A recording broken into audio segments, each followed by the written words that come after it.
Assalamualaikum warahmatullahi wabarakatuh. Waalaikumsalam warahmatullahi wabarakatuh. Pak, saya hormati Bapak Dr. Gunawi, Mas Ketua DEMA, Mas Ded, serta adik-adik semuanya, mahasiswa Unsur Ampel, khususnya mahasiswa Fakultas Usuluddin dan Filsafat.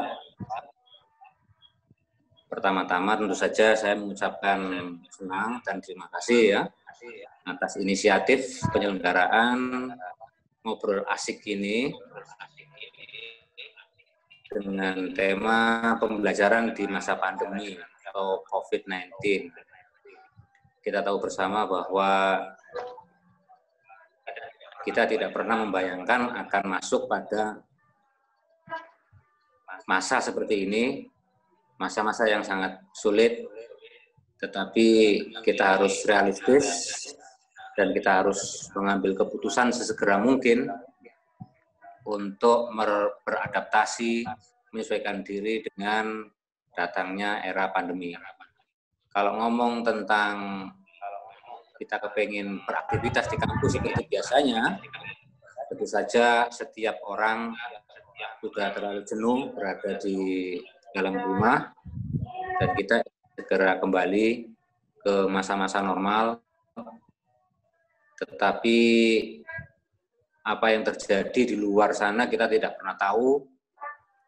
Oleh karena itu, selaku pimpinan saya mengikuti arahan-arahan dan aturan yang sudah dibuat oleh otoritas pemerintah. Dalam konteks ini adalah pihak kementerian yang sudah memberikan surat edaran berkali-kali tentang kebijakan work from home yang sudah diperpanjang selama sekian kali. Nah, nampaknya beberapa hari ke depan kita juga masih belum melihat tanda-tanda bahwa virus pandemi ini, virus COVID-19 ini akan semakin berkurang kalau kita melihat pada update data penambahan positif COVID-19 setiap hari semakin bertambah, tidak dalam angka puluhan, tapi bahkan ratusan. Padahal kebijakan pemerintah sejauh ini sudah menerapkan PSBB, pembatasan sosial berskala besar. Nah, Surabaya dan Jabodetabek merupakan wilayah yang dari konteks, yang dari perspektif peta persebarannya itu sudah berwarna merah pekat, saking banyaknya ya korban-korban yang terkena positif, baik mereka yang menjadi pasien maupun yang tanpa gejala. Saya kembali lagi ke kebijakan pembelajaran ketika pada saat awal pemerintah mengumumkan penambahan positif corona yang luar biasa drastis, kami tanpa melakukan satu perencanaan yang matang dan upaya mitigasi yang terencana, kami segera mengambil keputusan, dan di antara kampus-kampus yang ada memang Unsur Ampel mengambil langkah yang cepat dan drastis, dan kemudian diikuti oleh kampus-kampus yang lain di Surabaya ini. Tetapi memang dampaknya kita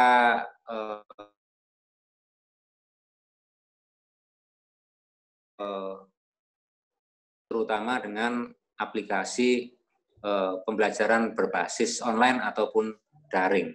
Dari keluhan-keluhan yang ada dari kalangan mahasiswa maupun surat yang dilayangkan kepada kami, kami tahu bahwa ini merupakan ekses ya, dampak negatif yang kita hadapi akibat ketidaksiapan kita memasuki satu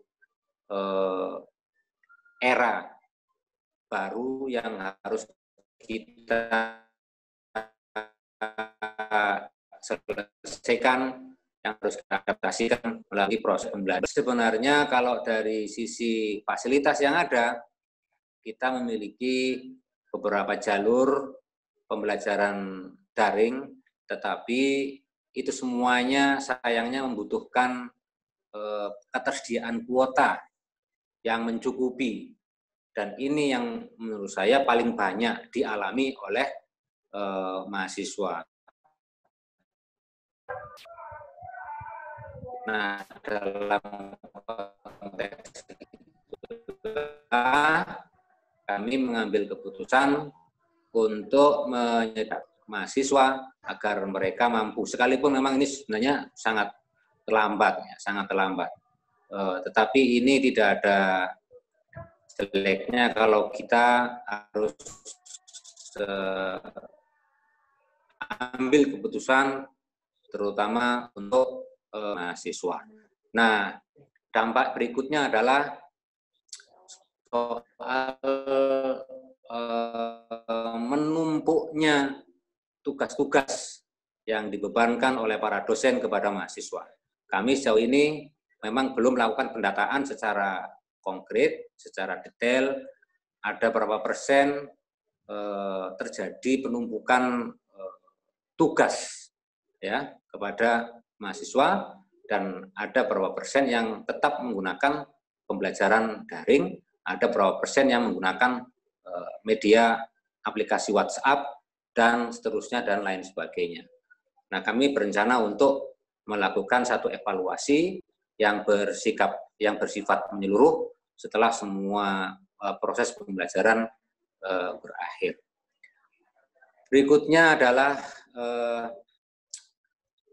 tentang kehidupan kampus ya. Kehidupan kampus menjadi mati ya, tidak ada kegiatan praktis ya, karena mahasiswa tidak ada, maka semuanya juga harus kita rumahkan, tak terkecuali para pegawai yang harus dikembalikan ataupun dirumahkan supaya tetap dalam kondisi yang bisa kita kendalikan. Nah, dari seluruh mahasiswa yang ada, alhamdulillah saya belum mendengar ada mahasiswa S1 kita yang terkena COVID-19. Ada satu mahasiswa S3 yang berasal dari Pamekasan. Nah, dia sebenarnya dalam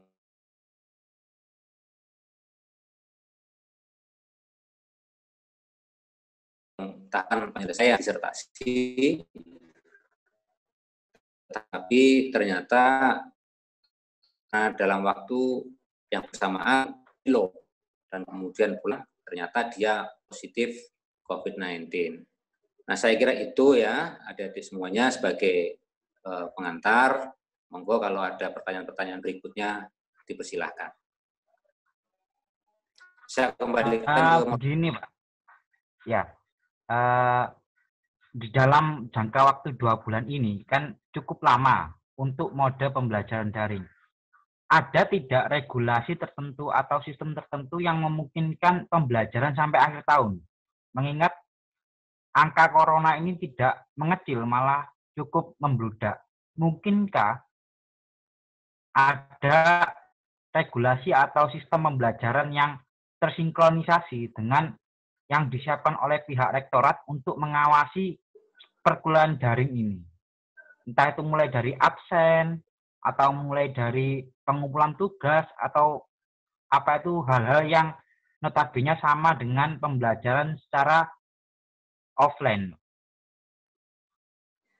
Ya, kita baru merencanakan untuk melakukan evaluasi itu setelah semester ini kita tutup. Baru setelah itu kita bicara, kita kumpulkan para pimpinan, para dekan, untuk bersama-sama melakukan evaluasi dan kemudian kita buat satu kebijakan. Nah, sebenarnya secara lengkap tahapan-tahapan kita melakukan adaptasi terhadap pandemi COVID ini ada 4. Yang pertama, persiapan yang dilakukan oleh unsur pimpinan dalam rangka tapi bagaimana kita mengambil berupa surat-surat edaran yang sudah beredar terkait dengan proses pembelajaran, proses Tridharma perguruan tinggi pada umumnya. Nah, kemudian yang ketiga adalah evaluasi. Nah, ini yang masih belum kita lakukan secara komprehensif. Nanti kami akan upayakan untuk melakukan bagaimana agar proses ya pembelajaran dan Tridharma perguruan tinggi yang sudah kita jalankan ini kita evaluasi secara menyeluruh, bukan hanya 1-2 saja, tetapi secara komprehensif, bukan hanya pembelajaran, tetapi mungkin juga pada administrasinya, pada siakatnya, kemudian penelitian, pengabdian masyarakat, dan semacamnya. Dan yang terakhir adalah tindak lanjut ke depan. Saya kira 4 tahapan itu ya. Oke. Selain 4 tahap itu, Pak Rektor, ada nggak, misal saya mendengar isu dari teman-teman kampus seperti UNESA, UNER, ataupun teman-teman yang lainnya itu sudah mengadakan sebuah, bahkan KKN-nya digantikan menjadi KKN yang pro terhadap program dari gugus COVID pemerintah, seperti menjadi relawan, terus donor darah, bahkan hanya penelitian yang berimpact pada bagaimana COVID ini bisa ditekan. Apakah di UIN juga sudah melakukan pembahasan seperti itu, atau masih hanya belum melakukan pembahasan itu? Sudah. Khusus untuk KKN, kami mendapatkan instruksi dari Pendidikan Tinggi Islam Kementerian Agama, Direktorat Jenderal Pendidikan Agama Islam. Kita akan menyelenggarakan ada yang disebut sebagai kerja sosial, KKN kerja sosial, kemudian KKN dari rumah, kemudian satunya lagi lupa saya. Itu sudah kami bahas ya, tinggal saya kira bagi mahasiswa yang saat ini mendaftar mungkin sudah tahu bocorannya atau belum, saya tidak tahu. Tapi yang jelas itu sudah sekian minggu yang lalu kita bahas secara lebih mendalam. Nah, yang jelas KKN konvensional dalam pengertian kita mengirimkan mahasiswa ke tempat-tempat KKN sudah kita tiadakan. Nah, bentuknya adalah KKN dari rumah, kemudian KKN kerja sosial, dan satu lagi yang saya lupa. Tinggal diedarkan saja. Tapi mungkin untuk penyaringannya, Pak, biasanya kan KKN ini kan pendaftarannya cukup jauh ketika sebelum masa KKN tiba. Apa mungkin edaran itu disebarkan cukup dini atau masih nanti? Kan mengingat Agustus nanti kan sudah masuk awal tahun ajaran baru ya. Ya, ini saya juga lagi menunggu ini. Nah, sebenarnya udah lama tuh digodok gitu. Cuma nanti saya cek lagi ya. Mudah-mudahan jangan sampai ganti bulan ini. Ini kan masih Mei ya. Iya. Oh iya, Pak. Selain program-program pembelajaran yang ada di WINSA, banyak ini pertanyaan dari teman-teman yang cukup prestisius membahas tentang kebijakan-kebijakan yang ada di WINSA. Salah satunya semisal penurunan UKT, terus terlambatnya kuota yang telah diedarkan, itu bagaimana, Pak? Jenengan sebagai rektor menanggapi banyak tanggapan-tanggapan oleh mahasiswa yang ada di WINSA sendiri? Ya, UKT kita akan ambil kebijakan untuk melakukan apa yang disebut sebagai kebijakan untuk memberikan subsidi ataupun apa namanya kepada mahasiswa dalam bentuk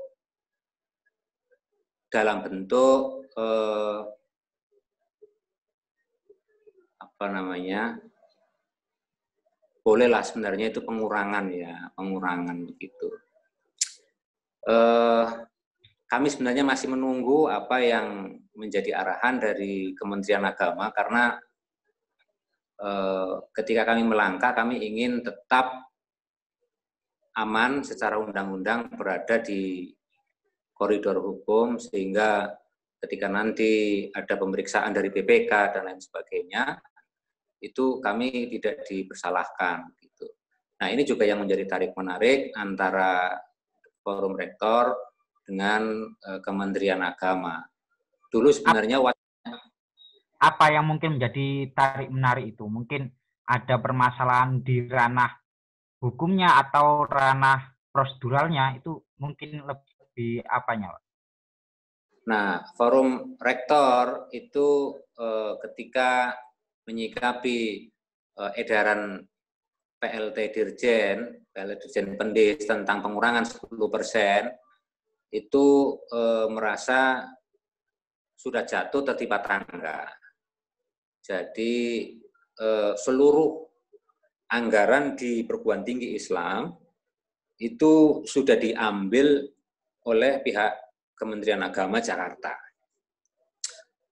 UIN Sunan Ampel diambil 16 miliar, 16 miliar 400 juta. Nah, kalau misalnya, padahal pos-pos anggaran di kementerian itu banyak. Ada pengembangan kampus internasional yang sebenarnya belum ada mahasiswanya, tetapi anggarannya sudah triliunan. Nah, sebenarnya Forum Rektor itu menuntut supaya ada subsidi dari pihak kementerian ya ke kampus begitu. Tapi justru kami anggaran kami diambil oleh pihak Jakarta. Nah, kami terus terang saja memang memahami dan sangat-sangat berempati ya terhadap kondisi masyarakat kita yang terkena dampak COVID, siapapun pasti terkena dampak. Ya bukan hanya kita yang di kota, ya di kota juga berat begitu. Yang di desa-desa yang tidak bisa secara leluasa untuk melakukan produksi ekonomi juga pasti ya terganggu atau terkendala. Yang jelas kami akan segera ambil kebijakan untuk bagaimana agar UKT mahasiswa ini bisa kita kasih subsidi. Intinya begitu.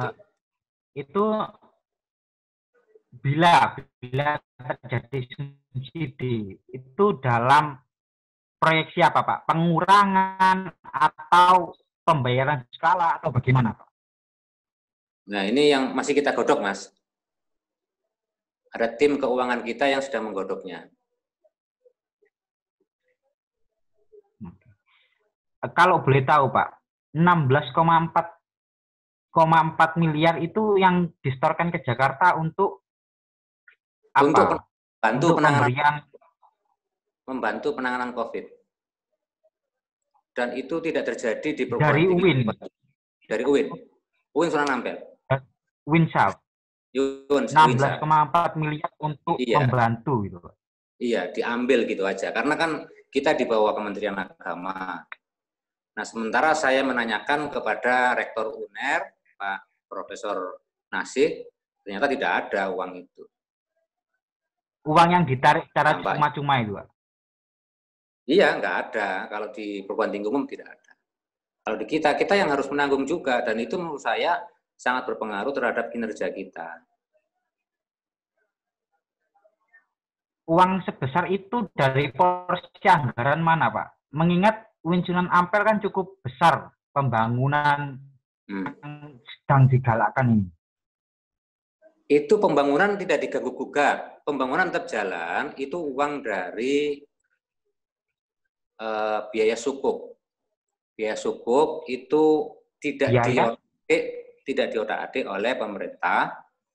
Yang diambil adalah biaya BOPTN, rupiah murni namanya.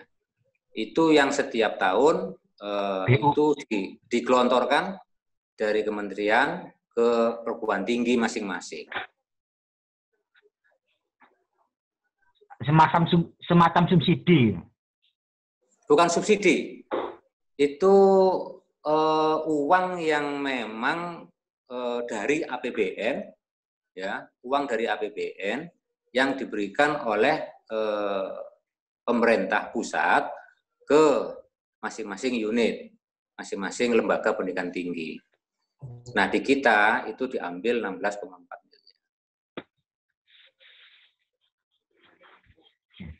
miliar. Mungkin Pak Rektor, saya akan beralih sejenak ke Pak Dekan Usluddin karena beliau juga sudah rawuh. Saya ingin bertanya-tanya sejenak dengan Bapak Dekan kita. Monggo. Pak Dekan bisa masuk? Assalamualaikum.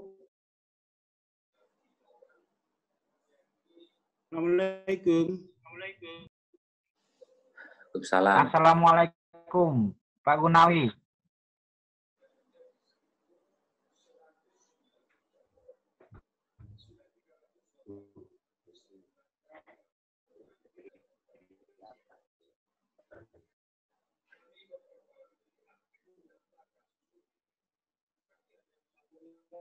Pak Gunawi, assalamualaikum.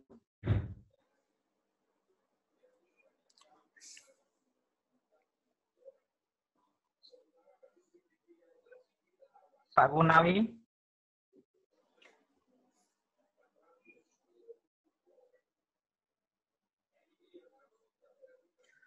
Masih di mute kayaknya ini.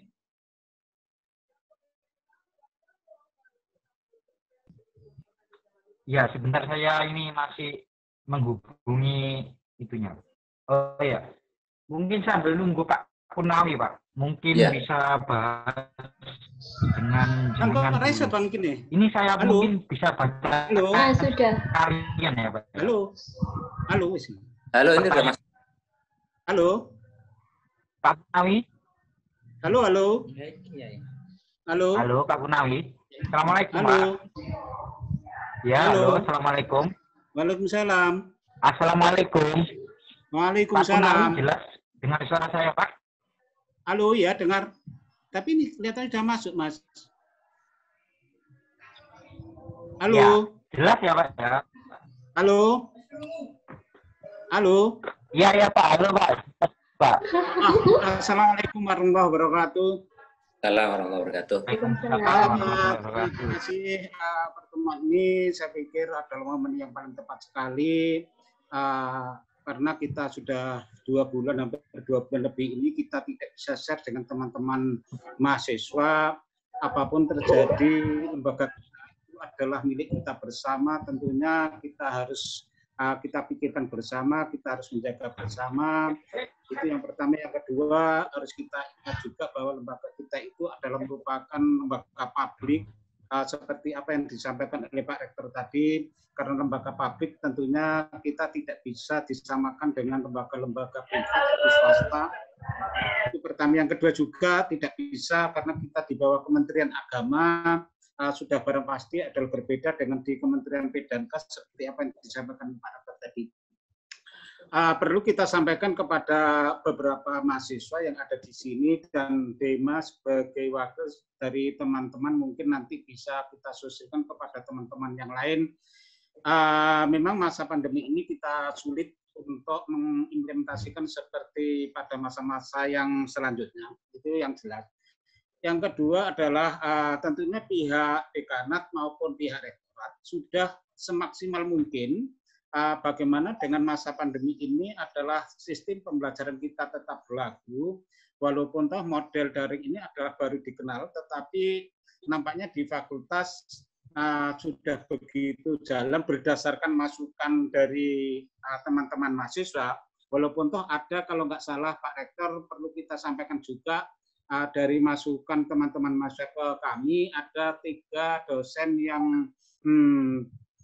tidak mengadakan belajar daring, karena saya cek ternyata dosen itu adalah gaptek, mohon maaf pada teman-teman mahasiswa. Yang kedua, ketika awal-awal belajar daring, ada beberapa mahasiswa juga keberatan. Satu sisi kita diharuskan stay home, tetapi satu sisi juga pertama itu ada semacam kewajiban mahasiswa untuk mencari data di luar, seperti itu. Tetapi ketika kita cek kepada yang dosen yang bersangkutan, ternyata anjuran-anjuran seperti itu muncul sebelum pandemi, ya, muncul sebelum pandemi, sehingga kita bisa memberikan masukan kepada mahasiswa hendaknya tetap belajar di rumah, walaupun ada beberapa kendala yang berarti. Itu yang masalah belajar daring selama ini. Yang kedua lagi, tentunya pertemuan ini sangat luar biasa sekali, mumpung kita bisa bertemu dengan Pak Rektor, juga bisa bertemu dengan semua mahasiswa FUB, terutama yang diwakili oleh Dema. Saya merasa terima kasih kita bisa share di sini, sehingga yang selama ini menjadi ganjalan-ganjalan kita, kalau kita baca di grup, maka pada beberapa menit ini dengan ketemu Pak Rektor akhirnya bisa cair, seperti masalah pengurangan UKT dan lain sebagainya. Nampaknya kalau kita perhatikan Pak Rektor, kita sebagai wakil daripada mahasiswa, yang pertama adalah mahasiswa karena masa pandemi ini adalah masa yang krisis, namanya seperti itu, maka mahasiswa nampaknya minta keringanan semacam UKT dan lain sebagainya. Tetapi apapun yang terjadi, karena kita itu ada lembaga-lembaga publik, lembaga-lembaga pemerintah, kita tidak bisa semena-mena seperti itu. Artinya apa? Bahwa kita itu sebenarnya Pak Rektor dan jajarannya sendiri, dekanat juga, sudah betul-betul memikirkan kondisi situasi mahasiswa yang selama ini pandemi ini. Betul-betul kita sudah memikirkan bagaimana jalan keluarnya, umpama bagaimana jalan keluarnya supaya masalah UKT itu adalah tidak memberatkan mahasiswa. Dan ini sudah betul-betul menjadi pegangan, sampai Pak Rektor juga bingung masalah itu. Bagaimana jalan yang harus kita tempuh untuk menolong kepada mahasiswa dengan pandemi ini. Tetapi kita tidak bisa, menurut saya tidak bisa begitu saja, Mas ya. Mengapa demikian? Karena kita harus bekerja sesuai jumlah atau peraturan kementerian. Nah, ini yang pertama, ini yang harus dipahami oleh teman-teman. Seperti apa yang disampaikan oleh Pak Rektor tadi, bahwa anggaran kita rupiah murni diambil oleh Kemenak sekitar 16,4. Nah, ini tidak main-main. Artinya tidak main-main itu kita menjadi bingung. Artinya bingung itu apa kegiatan-kegiatan apa yang harus kita punya, padahal kegiatan-kegiatan itu adalah bersandar pada sana. Ya. Ini jangan disamakan dengan UNER atau swasta dan sebagainya, seperti apa yang disampaikan Pak Rektor tadi betul, bahwa kalau di Kementerian P&K tidak ada penarikan itu, mungkin seperti itu. Sedangkan di Kemenak ada penarikan seperti itu. Nah, karena ada penarikan seperti itu, tentunya umpama rumah itu kita mau membelanjakan itu, kita itu sudah mepet sekali. Apalagi kita harus semacam membantu terhadap keringanan SPP. Membantu keringanan SPP pun itu harus ada aturannya. Kalau tidak ada aturannya tetap kita nyelonong begitu saja, apapun terjadi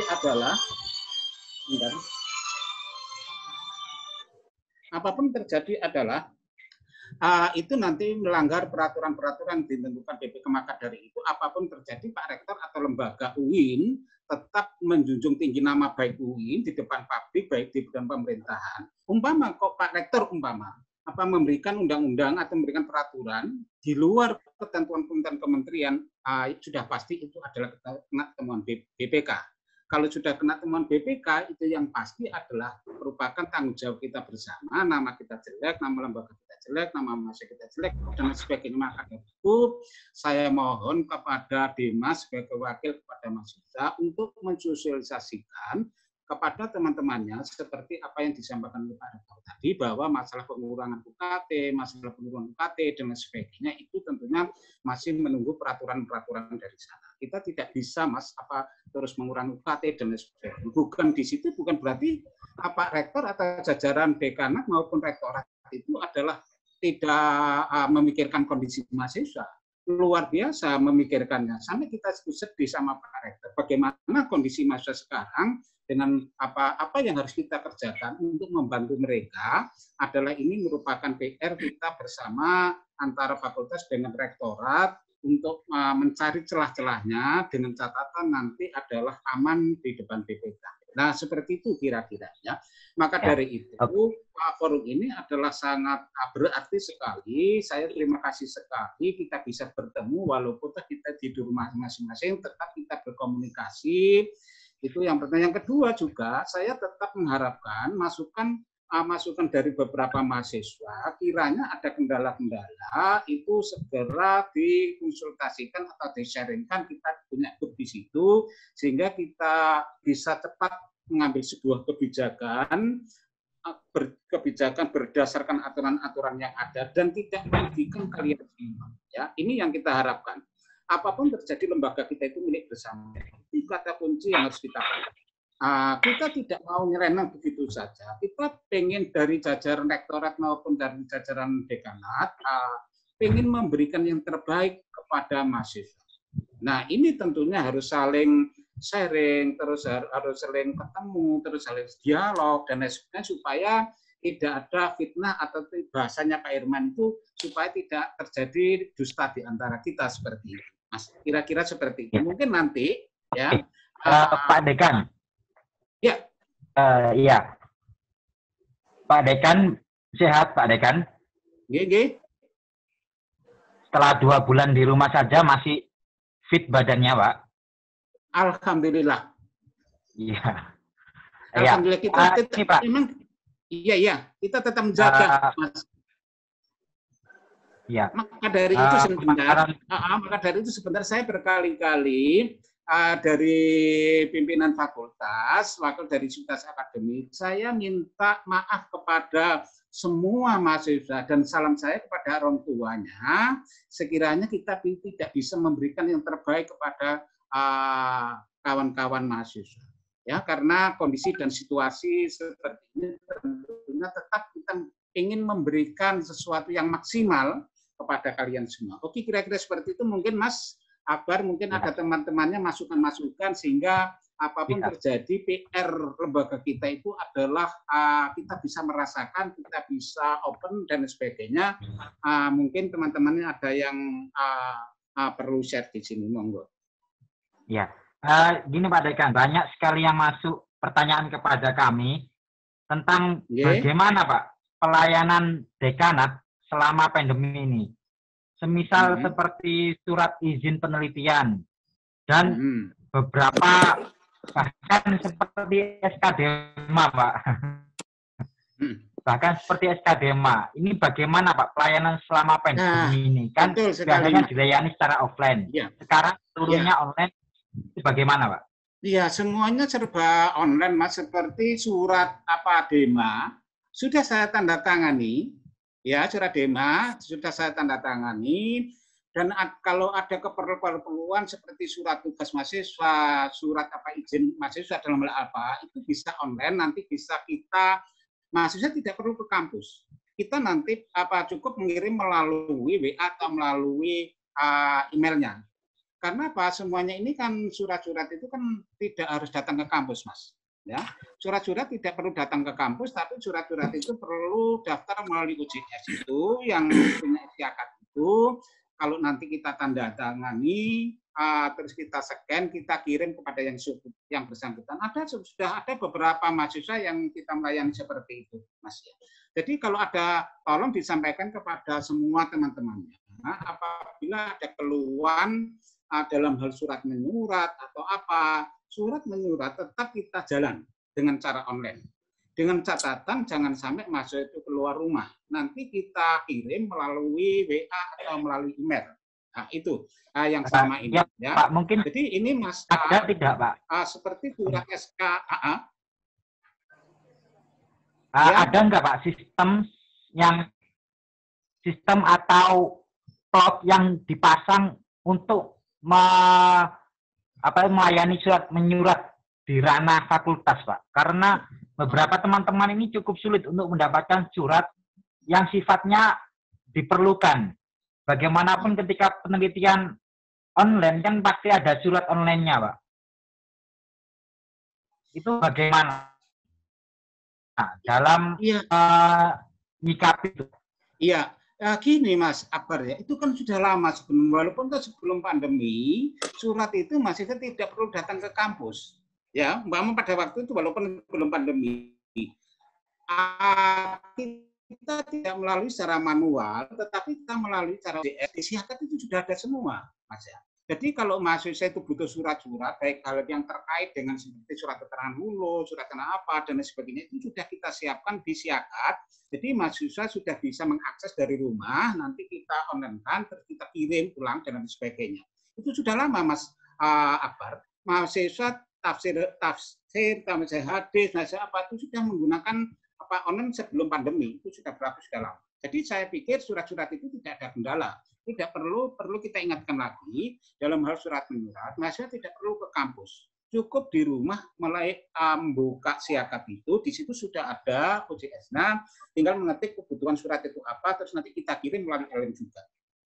Oke, nah, kira-kira seperti itu, Mas. Ya, jadi tolong disusulkan kepada iya, teman-temannya maka surat. Ya.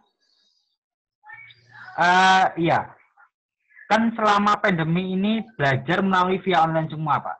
Jenengan sebagai pionir pertama fakultas, bagaimana Pak cara mengawasi performa dosen yang mengisi pembelajaran mahasiswa secara daring, Pak?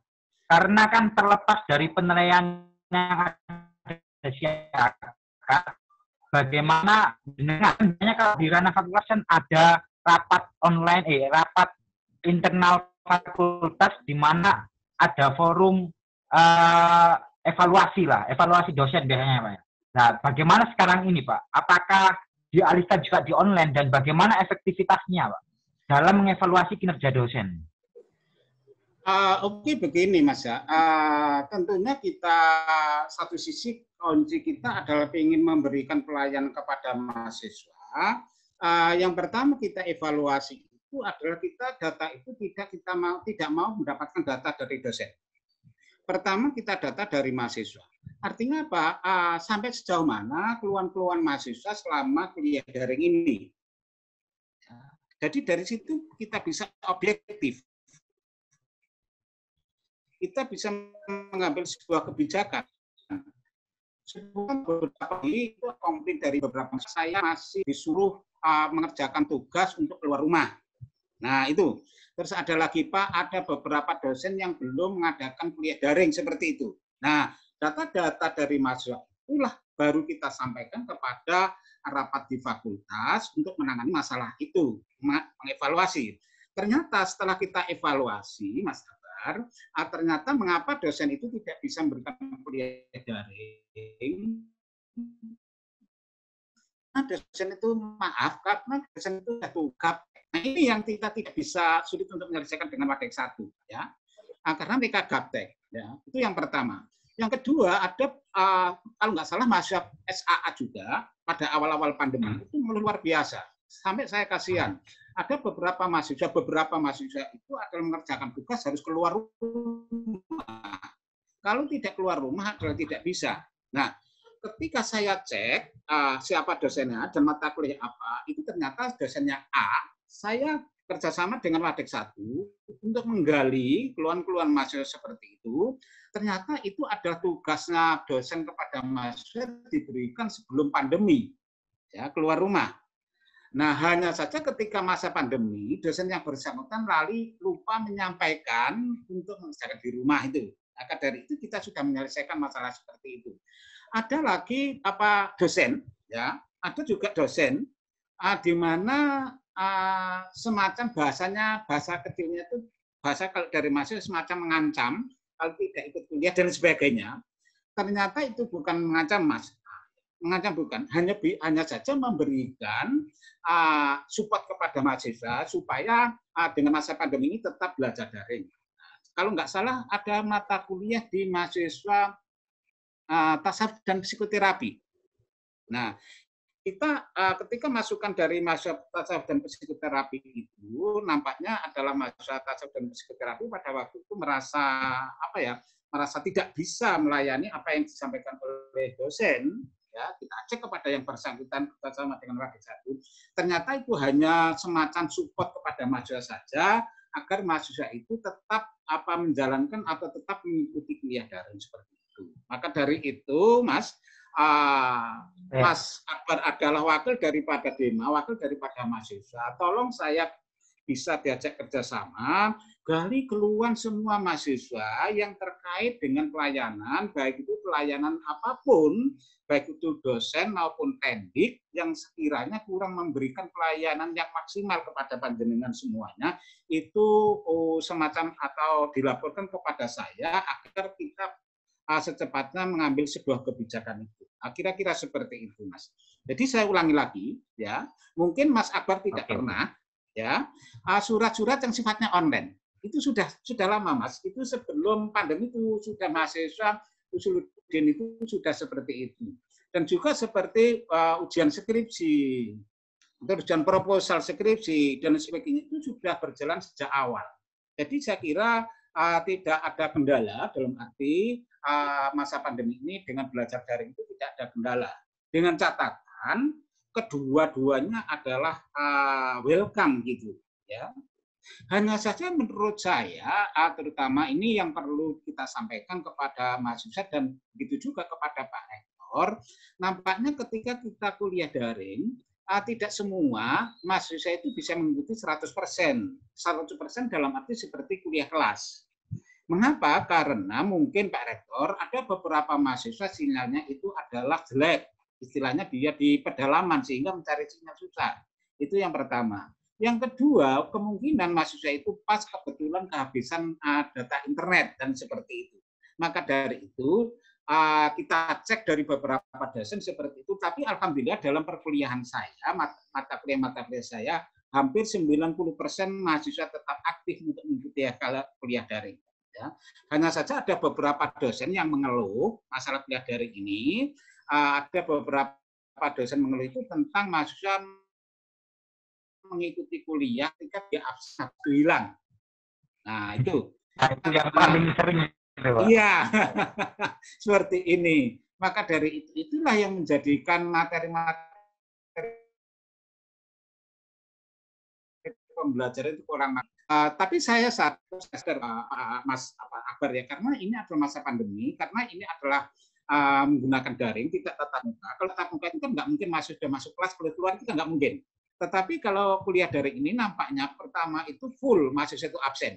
Setelah kita cek tengah-tengah itu adalah banyak yang keluar. Nah, itu mungkin dia itu adalah ngirit biaya pulsa atau memang ada keperluan lain. Nah, ini yang kita sulit untuk menangani masalah-masalah seperti itu. Nah, kira-kira seperti itu. Mungkin ada lagi Mas Akbar. Kita beralih ke Pak Rektor sejenak, Pak. Ya, silakan. Ya, Pak Rektor. Ya. Menyambung pembahasan tadi, Pak. Ini cukup banyak pertanyaan yang masuk, Pak. Karena saya dari tadi cukup sering melihat HP di bawah ini, banyak pertanyaan dari mahasiswa, Pak. Iya.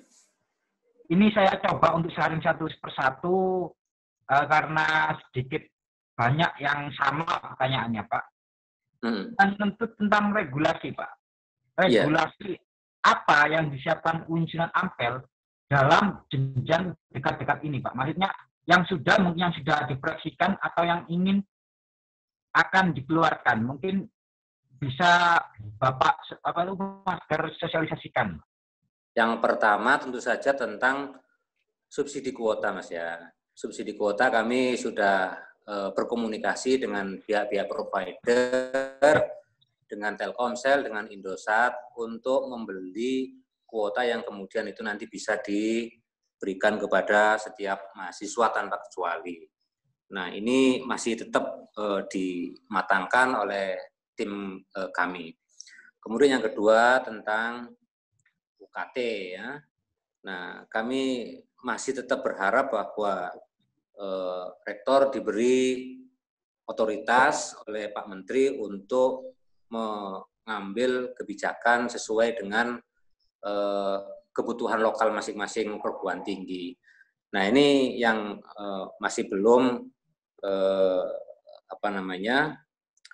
masih belum diturunkan oleh pihak Kementerian Agama karena dari pemberitaan beberapa saat yang lalu yang disampaikan oleh Pak Wakil Menteri itu Pak Wakil Menteri Pak Zainud Tauhid mengatakan bahwa ini menjadi kebijakan lokal masing-masing rektor. Tapi kan tidak bisa kemudian dengan berpatokan pada pernyataan ini kita nyelonong begitu aja mengambil tindakan dan kemudian menerbitkan kebijakan, menerbitkan SK. Yang jelas kami kepingin tetap ada otorisasi dari Pak Menteri Agama selaku pemegang istilahnya itu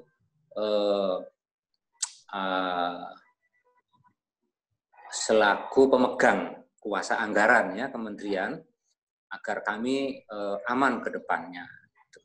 Jadi dua hal ini yang menurut saya paling mendesak untuk dikeluarkan dalam waktu dekat. Berikutnya adalah soal pedoman pembelajaran daring, pedoman penelitian dan pengabdian kepada masyarakat. Ini juga sedang digodok oleh tim LP2M kita. Nah, kemudian berikutnya adalah soal evaluasi, ya. Evaluasi secara menyeluruh. Ya memang ada banyak Mas. Kita ini kami menunggu supaya suasana PSBB ini agak reda dulu, baru kemudian kita bisa gencar, bisa ngegas gitu loh. Nah ini kita mau ngegas, tapi suasananya masih PSBB, kemudian jumlah korban setiap hari bertambah ratusan, ya. Surabaya ini yang mengkhawatirkan dibanding dengan Jakarta. Jakarta udah mulai landai, Jawa Barat udah mulai landai, tapi Surabaya kok malah tambah tinggi. Nah ini yang cukup mengkhawatirkan. Saya kira itu, Mas. Iya, Pak Masdar, ada tidak Pak sistem tersendiri dari jajaran rektorat untuk memberi rangsangan mahasiswa ataupun jajaran yang ada di fakultas untuk mengalihkan, Pak? Semacam biasanya kan yang dipakai makalah, Pak. Mungkin bisa nggak membuka e-book online yang kita berikan untuk mahasiswa, agar mahasiswa ini yang biasanya cari buku di perpus bisa beralih referensinya, Pak. Itu banyak yang juga tanya kami per satu ya, kekurangan referensi. Pihak perpustakaan biasanya memberikan itu biasanya. Tetapi mungkin tidak semua buku bisa diakses secara gratis ya. Biasanya ada kok. Coba kalau Anda masuk ke laman perpustakaan, insya Allah ada satu laman, satu slot yang bisa dipakai untuk mengakses buku-buku online. Nah, kalau tidak bisa maka, atau bisa tapi terbatas, Anda sementara perlu makalah ya ataupun karya-karya hasil penelitian, Anda bisa masuk ke Google Book atau buku Google. Di sana Anda bisa baca berbagai macam literatur, baik literatur dalam bahasa Indonesia maupun bahasa asing atau bahasa Inggris. Nah, kalau di situ masih terbatas, Anda bisa masuk lagi ke Google Cendekia, Mas. Banyak sebenarnya kok. Nyaman kok. Di luar itu, Pak. Ya, di luar itu kan banyak literasi yang sifatnya offline, dalam tanda kutip seperti buku-buku babon. Mungkinkah enggak, Pak, pihak Rektorat UIN membeli buku e-booknya, lalu memasukkan ke dalam situs web perpustakaan UIN sendiri, Pak? Ada anggaran atau bagaimana regulasinya, Pak? Seperti itu. Ini tentu saja ini menjadi masukan yang sangat berarti ya, sangat berharga untuk bisa kita kembangkan ke depan. Ini juga merupakan mitigasi pembelajaran daring yang terus terang saja kita perlu terus tingkatkan ya. Saat ini kami masih belum punya mekanisme pembelian buku secara daring oleh lembaga. Saya kira ini menjadi masukan yang sangat berharga untuk kita. Oke, Pak Rektor, selain itu Pak, selain ini juga cukup booming Pak, setelah kasus dihujani tagar, sempat hujani tagar, usaha mogok UKT dan lain-lain.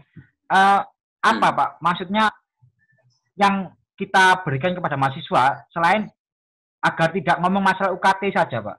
Karena kebanyakan mahasiswa hanya ngomong masalah UKT tapi lupa kuliahnya gitu. Ya. Apakah ini Itulah. karena kekurangan fasilitas yang diberikan atau karena minatnya, Pak? Kalau mungkin begini ya, mungkin begini Mas. Itu tagar-tagar mogok UKT itu bisa dipahami sebagai letupan-letupan aspirasi yang mungkin tidak tersalurkan secara semestinya kepada pihak pimpinan, baik pimpinan direktorat maupun di fakultas ataupun dekanat.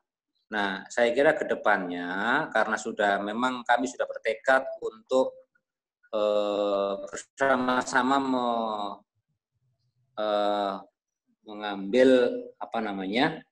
mengambil peran untuk meringankan ya besar kita, maka ke depan ya memang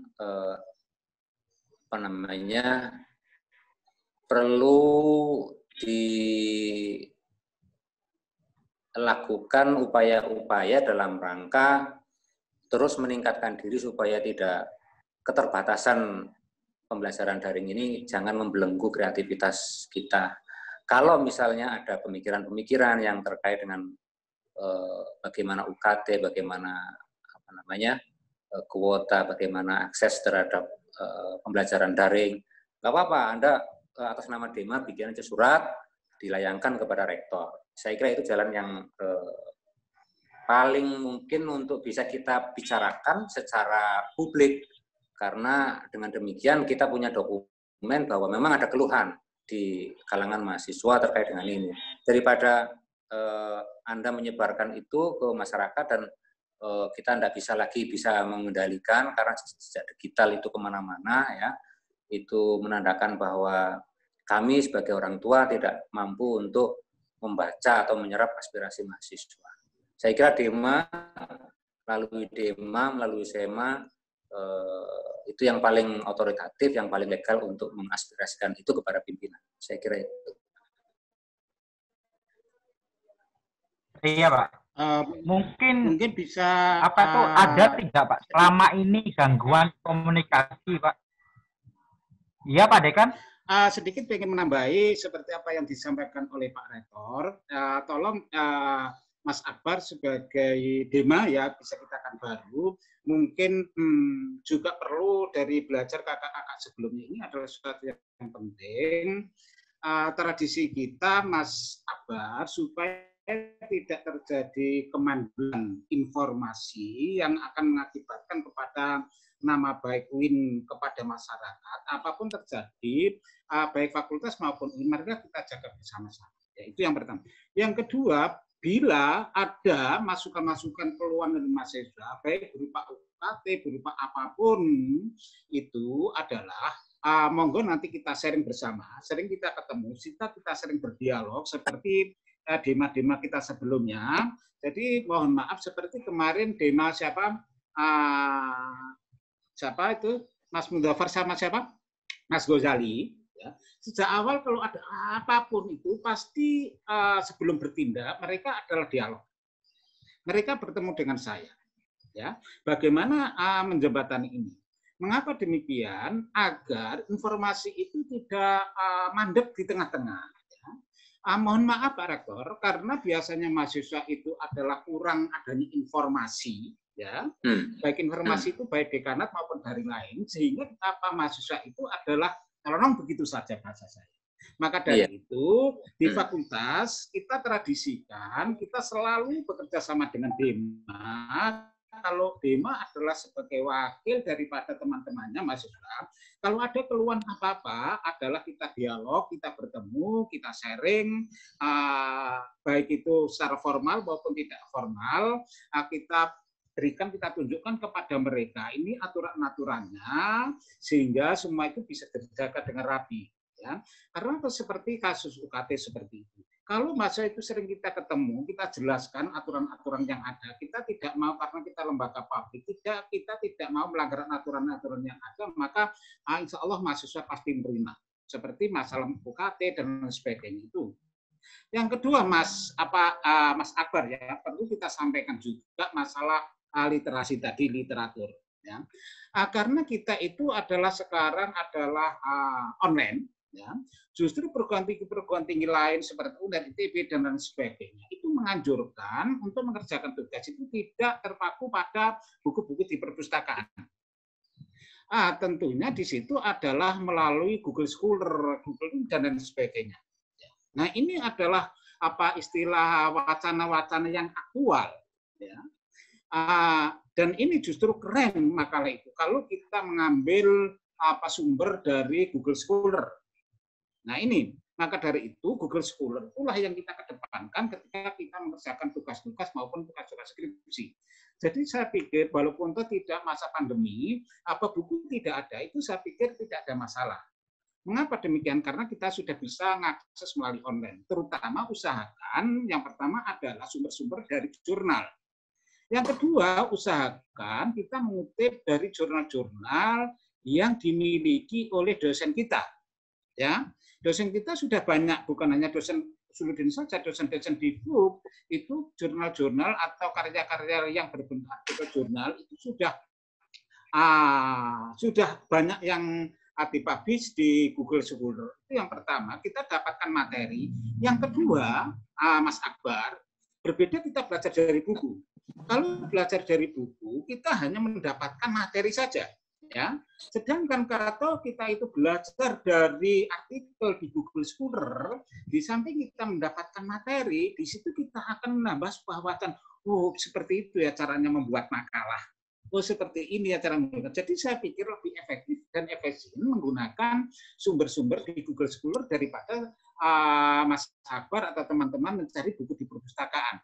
Kalau mencari di buku perpustakaan membutuhkan waktu, membutuhkan tenaga, membutuhkan pikiran, dan sebagainya. Tapi kalau menggunakan Google Scholar, semuanya saya pikir itu sudah lengkap, butuh apapun di Google Scholar, terutama karya-karya dosen kita sudah terpublish semuanya ada di situ. Jadi saya pikir cukup lebih efektif dan efisien seperti itu ya.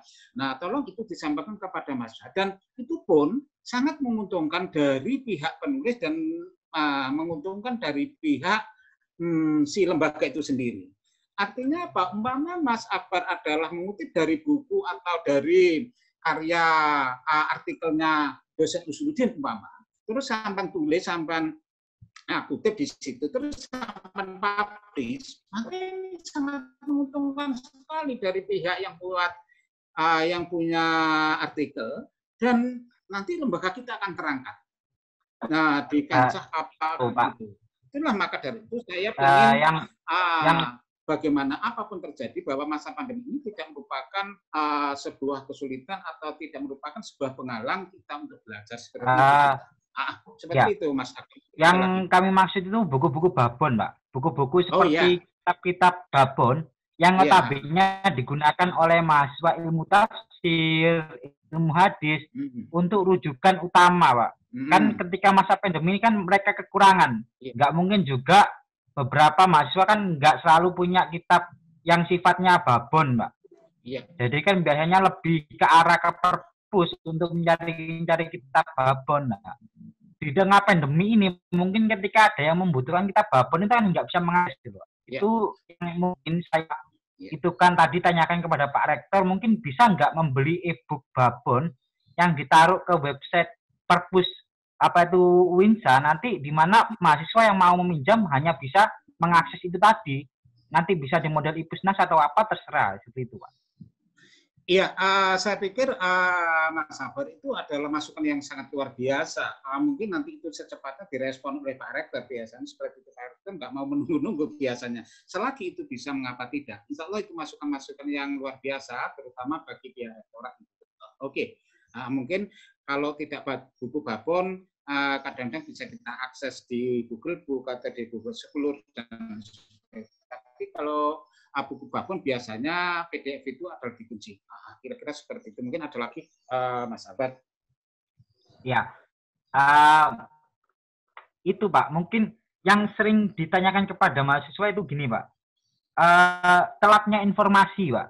Telatnya informasi dari dekanat ke mahasiswa. Sempat ketika kejadian pembagian bantuan bagi mahasiswa luar atau mahasiswa yang tidak pulang ketika masa pandemi, ini kebetulan di fakultas kita agak terlambat, Pak. Dan kami selaku perwakilan ditanyakan apakah ini benar, apakah ini benar, apakah ini benar, sampai apakah ini benar-benar ada dari pembagian sembako dari UIN. Mungkin kenapa, Pak? Selalu informasinya itu mungkin agak miss atau agak telat atau bagaimana, Pak? Oke, terima kasih Mas Sabar ya. Sebenarnya Mas, isu itu muncul bergulir ketika belum ada peraturan secara pasti dari pihak rektorat pada waktu itu, sehingga kita tidak berani mempublish. Ya, jadi kita mempublish berdasarkan peraturan-peraturan. Tetapi ketika ada peraturan resmi dari rektorat pada waktu itu, langsung kita publish, tidak menunggu detik pada waktu itu, ya, tidak menunggu.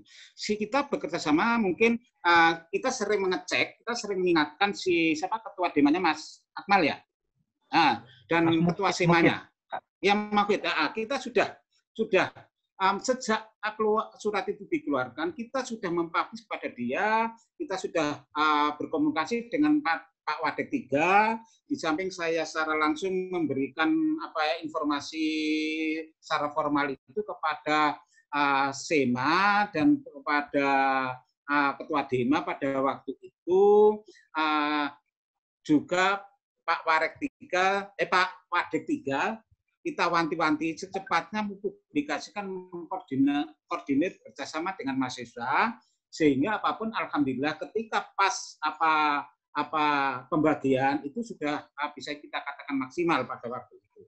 Kira-kira seperti itu. Jadi kita itu melangkah atau mempublish kepada mahasiswa, tidak mau ada, saya khawatir ada berita-berita hoax seperti itu, dan itu nanti akan menambah fitnah. Nah, itu loh Mas ya. Jadi pada waktu itu memang betul terlambat dalam arti karena saya menunggu surat resmi. Kenapa? Karena pada waktu itu masih semacam berita-berita yang sifatnya tidak resmi. Jadi saya tapi ada Pak, mungkin pembahasan itu ya. Tapi kan tidak mungkin pembahasan itu di luar koridor, Pak. Mungkin pembahasan di grup ranah dekan atau apa, atau ada salah satu dekan di fakultas lain yang langsung memberi instruksi untuk menyiapkan bla bla bla yang nantinya akan diproses seperti itu, Pak. Nah, itulah Mas ya. Itulah pada waktu itu yang saya salahkan. Hanya baru mendengar ada isu seperti itu sudah dipublish. Kalau nggak salah Saintek sudah mempublish. Nah, ini bagi saya tidak mau bekerja seperti itu. Apapun terjadi, karena itu ada lembaga formal sesuai dengan aturan yang ada. Ya, saya ingatkan pada waktu itu sudah ada isu kalau nggak salah dari Fakultas Saintek, tetapi pada waktu itu adalah sifatnya belum formal, baru ada rencana dari pihak rektorat. Nah, itu sudah dipublik.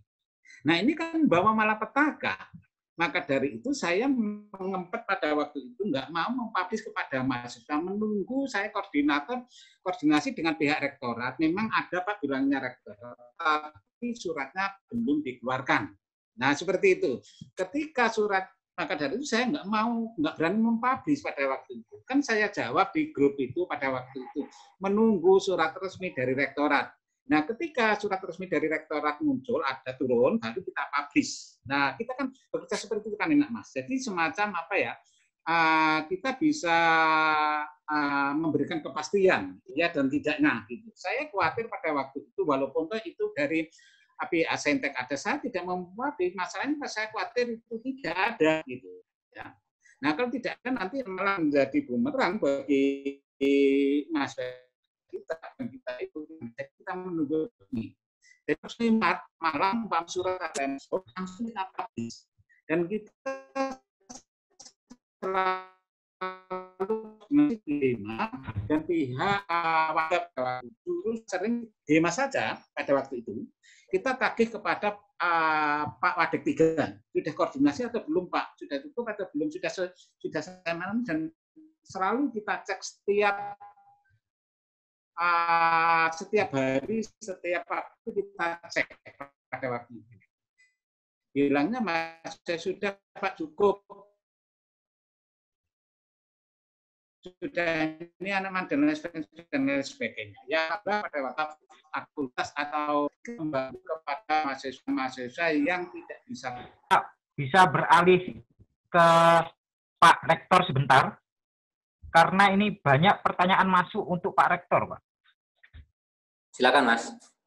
Ya, Pak Rektor, mungkin mohon maaf sebelumnya saya akan menanyakan perihal itu, Pak, yang sempat Bapak katakan tadi, dana yang apa itu yang selalu menjadi subsidi APBN sebanyak 16 miliar, 4 tadi, itu biaya yang dialokasikan untuk apa, Pak? Wah, itu biasanya untuk perjalanan dinas, kemudian untuk kegiatan-kegiatan seperti review kurikulum, untuk workshop-workshop, untuk saya nggak ingat ya detailnya seperti apa. Yang jelas datanya itu ada di Biro AUPK. Itu kalau Anda menginginkan data itu, Anda nanti saya arahkan ke Pak Biro aja. Saya secara teknis, secara detail saya kurang tahu. Yang jelas itu memangkas sebagian besar kegiatan-kegiatan yang sifatnya itu menopang Tridharma perguruan tinggi. Berarti ditariknya dana 16,4 miliar tadi mempengaruhi kinerja stakeholder UINSA atau tidak, Pak? Yang jelas pasti ya, karena begini, setiap prodi atau setiap fakultas itu dianggap berkinerja baik apabila ada kegiatan-kegiatan yang sifatnya rutin, reguler, dan berdampak langsung terhadap peningkatan kualitas pembelajaran. Misalnya ada kegiatan review kurikulum. Nah, untungnya kita bisa melakukan review kurikulum secara daring, dan itu cuma memang pada formulasi hasilnya itu kurang bisa berjalan secara maksimal karena tidak dilakukan secara fisik begitu. Nah, kemudian ada workshop misalnya workshop tentang penulisan artikel jurnal. Ini juga menjadi tidak diselenggarakan, menjadi gagal ya. Dan ini sebenarnya poin yang sangat strategis bagi pengembangan karir akademik mahasiswa, terutama untuk meningkatkan dan mempertahankan nilai akreditasi masing-masing prodi. Masih banyak yang lain. Oke. Pak Masdar, mungkinkah Pak di tengah pandemi ini, poin-poin seperti penghematan tadi, mungkinkah Pak apa itu lebih diarahkan kepada yang lainnya? Karena semisal workshop dan lain-lain kan bisa di-online-kan semua, Pak. Karena sekarang pandemi ini. Mungkinkah, Pak? Ya. Mungkin tahun 2021, 2022, ya. Yang jelas begini, apakah pelatihan-pelatihan akan bersifat online atau masih offline? Yang jelas ini pandemi sangat berpengaruh terhadap reorientasi kegiatan-kegiatan yang akan kita selenggarakan pada terutama tahun 2021 gitu ya. Kita ini kan datangnya pandemi ini kan tidak terduga dan datang setelah perencanaan keuangan itu sudah fix, sudah matang. Tapi karena dia datang di awal tahun, maka itu berdampak secara sistemik terhadap penyelenggaraan program-program yang dilakukan. Evaluasi secara menyeluruh, maka mau tidak mau kita harus berdamai dengan keadaan dan kita harus lebih memaksimalkan kegiatan-kegiatan yang bersifat daring begitu. Berarti ada perubahan pola ini, Pak ya? Memungkinkan untuk berubah pola interaksi ya, ataupun sistem pembelajaran juga setelah pasti harus berubah. Iya, pasti harus berubah. Misalnya yang dikeluhkan oleh mahasiswa ya soal kecakapan setiap dosen kan beda-beda ya, memanfaatkan daring gitu ya, memanfaatkan pembelajaran daring gitu. Nah, pasti akan kita fokuskan kepada bagaimana agar setiap dosen itu mampu melakukan kegiatan-kegiatan daring ya, terutama pembelajaran daring. Selama ini kan datang tiba-tiba kita harus melakukan kebijakan work from home, akhirnya tanpa ada persiapan terlebih dahulu, tanpa ada mitigasi ya, istilahnya itu mitigasi terlebih dahulu, kita harus beradaptasi secara paksa. Kalau ke depan saya kira kita harus lebih siap lagi. Oke, Pak. Ini Pak, secara online Pak, banyak yang mempermasalahkan dana alokasi untuk sehari-harinya Pak, semisal listrik, PLN dan lain-lainnya itu kan ketika kampus tutup kan tidak dilakukan ataupun tidak dilakukan pembayaran per bulannya. Nah, apakah itu tidak menjadikan porsi anggaran yang seharusnya dibayarkan oleh kampus semakin menurun, Pak? Ya, memang terjadi efisiensi, memang menurun, iya. Tapi itu belum kita kalkulasikan penurunnya berapa, kan kita juga diambil duitnya oleh Jakarta. Saya kira memang ya semua komponen yang ada di kampus ini ya menjadi menderita, bukan hanya mahasiswa yang kena dampaknya, tapi juga kita. Ya memang terjadi penurunan, saya masih belum tahu seperti apa efisiensi yang penghematan itu ya. Tapi kita masih perlu melakukan kalkulasi ya, menghitung. Oke. Pak, mungkin ada tidak Pak pesan khusus yang disampaikan untuk mahasiswa secara akademik, secara bagaimana menunjang akademik mereka dan tidak risau tentang UKT yang selalu digembor-gemborkan ya, karena susahnya membayar UKT di tengah pandemi. Ini ya, soal UKT di tengah pandemi, kami pasti mengambil kebijakan dalam rangka meringankan beban ekonomi masyarakat, terutama para stakeholders, para wali mahasiswa. Cuma besarannya berapa? Ya, ini kan kita nggak bisa nyelonong sendirian gitu.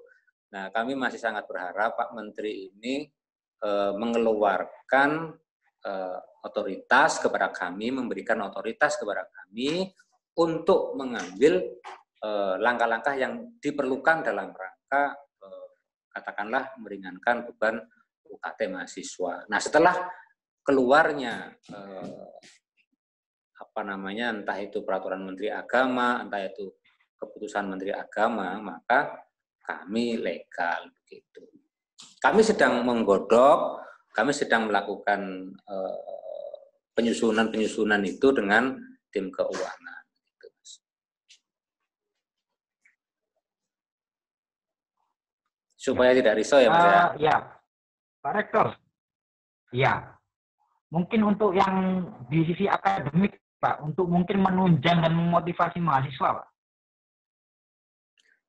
Ya, untuk dalam konteks akademik terus Anda tidak boleh berhenti belajar ya, sekalipun di rumah, menggunakan sarana prasarana yang ya serba terbatas. Saya tahu kondisinya memang tidak maksimal begitu ya, tapi kalau bisa memang kita harus tetap beraktivitas untuk melakukan pembelajaran untuk terus menambah wawasan ya, mudah-mudahan sampai akhir semester ini bisa dijalani secara baik oleh setiap mahasiswa kita.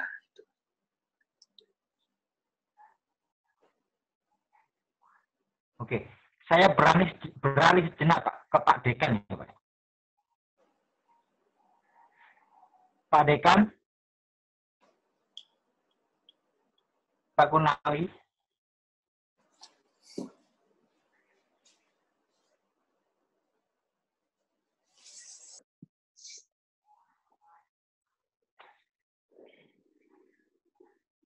Pak Kunawi, Pak.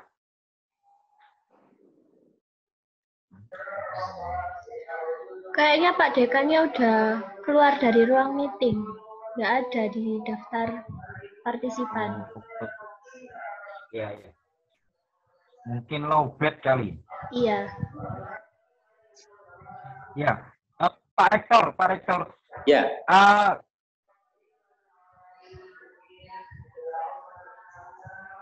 gimana Mas? Nah, speakernya Mas Akbar.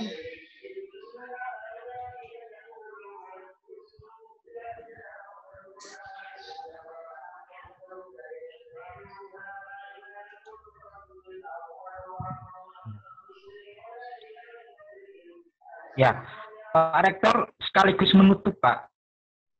Kami Ya. meminta izin juga karena diskusi semacam ini Pak sangat dibutuhkan mahasiswa, terlebih agar menghilangkan skat Pak. Menghilangkan skat maksudnya agar kami juga bisa bertanya secara langsung kepada pihak rektorat agar tidak terjadi spekulasi dini bagi kita Pak. Karena Ya. misinformasi kan selalu terjadi ketika kita tidak bisa bertanya secara langsung mungkin Pak. Iya. Sekaligus kami juga meminta izin Pak. Berikutnya akan ada agenda demikian ini untuk bertanya ataupun sharing dengan jajaran rektorat. Mungkin rektorat ataupun dari biro-biro yang ada di rektorat Pak. Ya. Dipersilahkan ya kepada komponen mahasiswa, terutama yang dari DEMA ya. Saya sebenarnya berharap ini DEMA universitas yang bisa menyelenggarakan ini ya, tetapi karena inisiatifnya itu datang dari Fakultas Usuluddin dan Filsafat, maka akhirnya saya harus mengapresiasi ini ya. Dan ini satu langkah yang sangat konstruktif dalam rangka menjembatani misinformasi antara pihak pimpinan di rektorat dengan seluruh mahasiswa. Dan suatu saat nanti kalau misalnya Anda membutuhkan kegiatan semacam ini yang melibatkan para warek saya, kemudian para biro saya, para kabag saya, dipersilahkan dengan catatan melayangkan surat kepada saya, kepada rektor. Gitu ya Mas ya? Iya, oke. Mungkin untuk di akhir ini Mbak MC bisa menyampaikan notulensi dari percakapan kita malam ini kepada notulen, kami persilahkan. Baik, jadi beberapa poin penting yang telah disampaikan oleh Pak Dekan dan Pak Rektor. Langsung saja. Untuk permasalahan UKT ini masih diusahakan ada subsidi dan belum tahu kapan kejelasannya karena masih menunggu dari pihak Kemenak. Selanjutnya sudah diberlakukan subsidi kuota. Kemudian untuk referensi online ini diharapkan mahasiswa tidak berpedoman pada buku perpustakaan saja, bisa menggunakan website seperti Google Book atau e-book online yang ada di internet. Selanjutnya,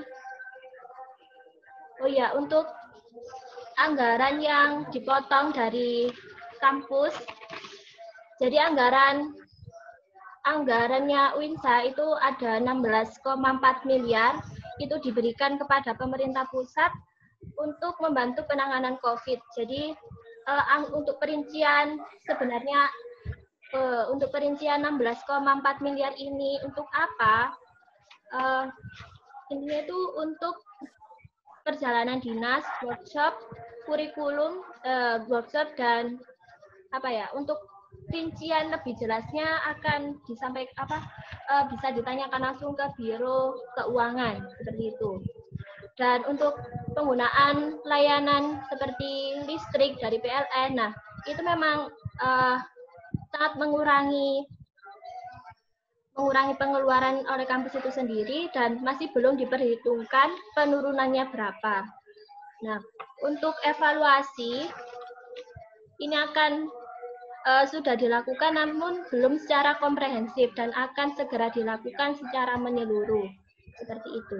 Sudah. Untuk lebih jelasnya nanti akan saya share narasinya di grup, barangkali memang diperlukan. Ya, itu saja dari saya. Terima kasih. Pak Rektor, terima kasih atas waktunya, Pak. Sama-sama Mas Akbar dan Senang yang lain bisa ya. bertanya-tanya langsung dengan Pak Rektor dan Pak Dekan. Semoga sehat-sehat selalu, Pak. 2 bulan bahkan bulan depannya. Dan Amin. mungkin kami sebagai mahasiswa juga mungkin berusaha juga beradaptasi dan sedikit meskipun kadang frustasi dengan sistem perkuliahan daring ini, berusaha untuk menyesuaikan Pak. Mohon maaf bila ada kesalahan, Pak. Wassalamualaikum warahmatullahi wabarakatuh. Waalaikumsalam warahmatullahi wabarakatuh.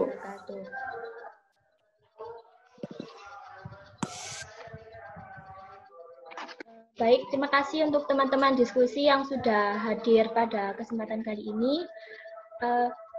Saya selaku pembawa acara, saya selaku pembawa acara memohon maaf yang sebesar-besarnya apabila ada tutur kata yang kurang berkenan, dan terima kasih atas partisipasinya. Wassalamualaikum warahmatullahi wabarakatuh.